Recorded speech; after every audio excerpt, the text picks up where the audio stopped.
It's time now for the News Nation postscript. At the RNC annual winter meeting in Washington today, Republicans voted to shrink the party's primary calendar and move up the GOP nominating convention.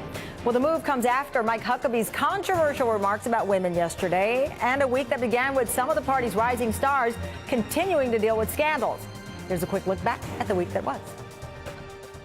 Mayor Zimmer's version of our conversation in May of 2013 is not only false, but is illogical and does not withstand scrutiny when all of the facts are examined.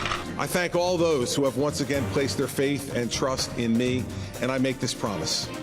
I will not let up. We're going to need to encourage young people, men and women, to realize that sexual assault is simply unacceptable, and they're going to have to summon the bravery to stand up and say so, especially when the social pressure to keep quiet or to go along can be very intense. If the Democrats want to insult the women of America by making them believe that they are helpless without Uncle Sugar coming in and providing for them a prescription each month for birth control because they cannot control their libido or their reproductive system without the help of the government, then so be it. Let us take that discussion all across America, because women are far more than the Democrats have played them to be.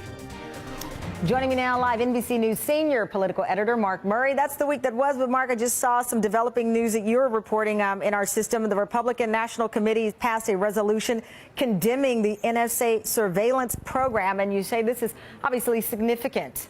Well, my colleague Casey Hunt, who's down on the ground, reported that passage. And Tamron, I wouldn't make a huge deal about it. Tons of resolutions are often passed at these types of RNC and DNC committee meetings. But this is notable given that, certainly it comes amidst all the Edward Snowden revelations, the poll numbers showing that NSA surveillance programs aren't as popular as they once were. But for the Republicans, this is a very big rebuke of George W. Bush. After all, he was the president that first put these programs in place, and the Republican Party has traditionally, at least over the past 60 years, been a party that has been very strong and hawkish when it comes to national security and foreign policy issues. And so this is something to watch in the years ahead to the 2016 presidential contest. And the State of the Union address next week and the Sunday morning programs, what are you watching for?